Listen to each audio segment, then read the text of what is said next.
Apa sih objek itu? Oke, menurut Kamus Bahasa Inggris, objects adalah sesuatu, a thing, which a specific action is directed. Oke, sesuatu yang bisa ditimpai oleh aksi. Sebenarnya nggak cuma aksi, kalau bahasa Inggris, kalau kamus aslinya, a specific action and feeling is directed. Jadi sesuatu yang bisa ditempel aksi. Tapi sebenarnya objek itu tidak hanya bisa ditimpai aksi, tapi objek itu juga bisa melakukan aksi, bisa berperilaku. Jadi a specific action is directed or done. Jadi suatu aksi itu bisa dilakukan dan dia bisa melakukan aksi. Kayak gitu. Atau yang kedua adalah a thing that can be seen or tangible. Jadi sesuatu yang bisa dilihat, kalaupun nggak bisa dilihat, tapi dia punya suatu nilai tertentu, dapat diukur. Itu adalah objek. Oke. Nah, kita akan ke tadi contoh tim basket. Pertanyaannya adalah, dalam sebuah tim basketball, objek-objeknya apa aja sih? Pastinya, kalau Anda pasti harus berpikir, players-nya dong, pemainnya gitu ya. Tapi sebenarnya pemainnya juga bisa di-breakdown lagi. Betul nggak? Setiap pemain dari sebuah tim basketball itu pasti punya role masing-masing. Nih, kalau nggak salah, role-nya ada ini. Ada center, ada power forward, ada small forward, ada point guard, dan ada shooter guard. Ada 5 ini. Apakah tim basketball cuma punya player aja? Cukupkah player aja? Enggak. Karena tim basketball pastinya juga punya coach, pelatih, dan juga manajer. Oke? Nah, itu adalah objek-objek dari basketball team. Pertanyaannya, Bu, basketball team itu juga punya nama. Lakers, Chicago Bulls, ya, LA Lakers, Chicago Bulls, apalagi ya, New York apa gitu, saya juga lupa gitu ya. Dia pasti punya nama dan dia juga pasti punya logo dong, gitu ya. Chicago Bulls dia punya si banteng itu, gitu kan ya. Terus dia juga punya seragam, Bu. Terus dia juga punya base camp, punya tempat untuk latihan, tempat untuk kumpul. Apakah itu juga objek? Pertanyaannya adalah, apakah nama ini, logo, uniform, dan base camp, itu dia bisa punya perilaku. Dia punya role, punya fungsi di dalam basketball team ini. Nah, kalau dia tidak punya fungsi, tidak punya perilaku, ya sebenarnya dia bukan objek, teman-teman, tapi dia adalah atribut. Jadi nama tim, logo, seragam, base camp, itu adalah sebuah atribut. Oke, atribut itu adalah sama-sama kata benda sebenarnya, sama-sama kata benda, tapi dia nggak punya perilaku kayak nama. Nama itu nama. Atribut itu adalah hal-hal, kata-kata benda yang mendefinisikan atau mencerminkan atau menjadikan suatu objek itu punya karakter. Contoh, saya punya atribut nama saya, nama yang value-nya adalah Citra. Saya punya atribut warna rambut saya adalah hitam. Saya punya atribut saat ini memakai warna baju biru. Itu adalah atribut. Tapi rambut sendiri itu adalah objek. Jadi warna rambut tadi adalah atribut dari rambut, gitu ya. Jadi rambut sendiri objek, warna rambut tadi sebenarnya tidak melekat pada objek saya, tapi melekat pada objek rambut saya. Warna pakaian tadi juga melekatnya pada objek pakaian. Jadi kalau pakaian itu adalah sebuah objek, maka dia punya warna. Nah, nama itu melekat pada saya. Seperti itu. Jadi itulah bedanya atribut dengan objek. Objek itu adalah suatu benda yang dia punya tingkah laku. Bisa melakukan aksi atau dikenai aksi. Sementara atribut itu sama-sama kata benda biasanya, tapi yang dia mencerminkan karakteristik dari sebuah objek. Oke, dia atribut adalah kata benda juga, tapi yang mencerminkan karakteristik dari sebuah objek. Gitu, teman-teman.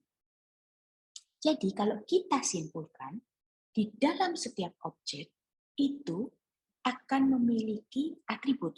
Itu tadi ya, kata benda yang mencerminkan karakteristik dari objek itu tadi. Plus, objek itu pasti akan punya behavior atau function, atau tingkah laku, atau aksi. Ya, tingkah laku, gini, tingkah laku itu tidak harus berupa aksi, tapi dia ada perilaku tersendiri. Jadi dia akan punya atribut, dan dia juga akan punya behavior atau function. Oke, kita akan coba ambil 2 contoh objek dari basketball player ini dan kita definisikan atribut dan behavior atau function. Oke, siapa yang nggak tahu ini? Dia adalah legendaris basketball ya, Magic Johnson. Magic Johnson ini adalah point guard terbaik sepanjang masa setelah saya Google. Oke, dia adalah point guard. So, karena saya juga sebenarnya tidak terlalu paham soal basketball, saya cari-cari di Google. Ini role atau peran dari point guard itu adalah dia sebenarnya adalah on court coach, jadi pelatih di lapangan, di mana dia itu sebenarnya yang ngeset kecepatan bermain dan juga bagaimana caranya tim itu bermain. Jadi intinya dia leading permainan dari tim itu sendiri. Karena pastinya kalau bermain kan ada 2 tim. Jadi masing-masing berusaha melit permainan dari timnya sendiri. Apakah dia mau nyerang ataukah dia mau defense, kecepatannya seperti apa dan lain sebagainya. Nah, seorang point guard itu dia harus punya high IQ karena dia kan pasti mainan strategi dan strateginya on the spot nih. Ini lawan lagi gimana, jadi dia harus bagaimana itu dia mesti cepat nih, IQ-nya mesti tinggi. Lalu juga dia karena dia yang ini ya, yang ngatur permainan, jadi dia pasti tahu nih ini bola tak kasihin siapa nih. Gitu. Jadi dia harus bisa passing ball dengan sangat baik, handling ball-nya harus sangat baik karena dia yang bagian. Oke, ini aku kasih ke sini dan itu harus tepat gitu ya. Kemudian karena dia juga yang mimpin, dia harus punya kemampuan untuk berkomunikasi, dia harus vokal, dia harus bisa ngomong, dan ngomongnya harus keras. Karena di lapangan itu pastinya keras banget, gitu. Di lapangan itu rame banget. Jadi dia perlu punya suara keras yang bisa didengar sama timnya. Dan yang pasti dia harus cepat tanggap, larinya juga harus cepat karena dia yang ngatur permainan nih. Dan dia intinya harus cepat lah, gitu ya. Nah, dari roles ini, kira-kira kita bisa tahu bahwa seorang point guard itu memiliki karakter atau memiliki atribut, itu adalah atributnya itu bisa di breakdown jadi IQ. Karena dia high IQ, berarti IQ-nya mesti entah nilainya mesti ada batasannya gitu ya. Lalu dia akan memiliki atribut voice loudness. Oke. Lalu dia akan memiliki atribut juga ball pass accuracy, jadi ketepatan passing ball-nya. Dan dia akan memiliki atribut kecepatan berlari. Oke, jadi atribut itu sebenarnya kayak label, kayak variabel. Tapi nanti isinya yang menentukan karakter dari si objek itu tadi. Nah, behavior-nya atau perilaku si point guard ini, itu ada beberapa ini. Satu, dia pasti harus melakukan pass ball. Oke, karena tugasnya kan passing ball, jadi dia pasti harus punya perilaku untuk bisa passing ball. Dia juga punya perilaku untuk shout atau berteriak. Karena ya dia harus ngatur tadi ya, apa harus vokal gitu kan, harus berteriak. Shout. Kemudian dia harus bisa dribbling. Dribbling gitu ya, dribbling. Harus bisa tuh. Ya semua pemain basket harus bisa dribbling sih ya. Tapi behavior-nya dia juga harus bisa dribbling. Kemudian dia juga mempunyai behavior adalah quick run. Jadi dia harus bisa berlari. Itu adalah atribut dan behavior dari point guard player. Dari sini Anda bisa lihat bahwa atribut itu sebenarnya tadi adalah variabel yang kemudian nanti diisi nilai, dan nilainya itu nanti menentukan karakteristik dari objek itu sendiri. Jadi variabel-variabel apa yang diperlukan oleh sebuah objek, itu atribut. Variabel-variabel apa yang diperlukan oleh objek untuk mendefinisikan karakter dari objek itu sendiri. Sementara behavior atau function itu lebih ke arah kata kerja, hal-hal yang dilakukan atau didapatkan dari objek itu. Objek yang kedua adalah shooting guard player. Saya cari dua objek ini karena ya yang legendary dua ini yang saya tahu. Lagi-lagi karena saya bukan basketball fans sebenarnya, cuman siapa yang nggak kenal Magic Johnson, siapa yang nggak kenal Michael Jordan. Yang kedua adalah Michael Jordan. Sama karirnya dia adalah sebagai shooting guard. Oke, kita lihat role-nya. Role dari shooting guard ini adalah intinya memasukkan bola, shooting guard. Tapi selain itu, dia sebenarnya adalah juga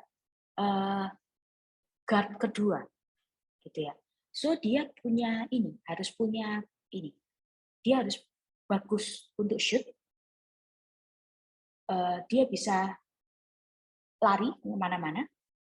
Lalu dia bisa mencari ruang kosong dan dia bisa ball handling juga, ball passing juga harus solid karena dia itu pengontrol bola nomor 2 setelah point guard. Kemudian dia juga harus bisa defense karena pastinya karena dia bagian shoot, dia pastinya bakalan diserang tuh. Nah, jadi dia juga harus bisa defense. Oke? Nah, dari kebutuhan itu kita perlu tahu bahwa atribut dari seorang shooting guard itu adalah shooting point-nya. Di mana shooting point-nya harus bagus, kemudian defensing-nya juga harus bagus, gitu ya, dan juga run speed. Oke, mungkin IQ-nya juga butuh kali ya, karena kan dia harus cari open space. Oke, nah behavior-nya atau hal yang bisa dia lakukan adalah pastinya shooting. Ini yang membedakan si point guard sama shooting guard. Kalau point guard dia nggak perlu shooting, yang dia perlu adalah bisa passing ball. Oke, nah kemudian dia hal yang lain itu adalah rebound. Karena intinya kan si shooting guard ini dia harus masukin bola. Jadi kalau dia shoot nggak masuk, dia harus bisa rebound. Kemudian dia juga perlu dribbling dan defensing. Oh ya, dia juga harus bisa ini ya, pass ball juga ya, karena dia handling. Gitu. Dan dia harus bisa nangkep bola juga. Karena biasanya dia tangkep bola dari outside guard kalau nggak salah, itu yang dia dari sana dia akan tangkap bola, kemudian dia shoot. Jadi mungkin behavior-nya kurang, jadi selain dia harus bisa melempar bola, tapi dia juga harus bisa menangkap bola. Nah, itu yang tadi saya bilang, bahwa function itu tidak cuma kata aktif, kata kerja aktif, tapi juga kata kerja pasif. Pasif yang dia terima apa. Gitu, teman-teman. Itu adalah 2 objek dari basketball team. Masih banyak objek-objek yang lain. Kalian coba latihan, kalau yang center itu kayak gimana, terutama buat kalian yang hobi basketball, sepertinya tidak akan susah ini ya, tapi kita akan berlatih hanya dengan 2 ini. Manajer tugasnya apa, gitu kita lihat dari sana. Oke, kita lanjutin. Kalau semuanya kita bahas, bakalan panjang banget ini video.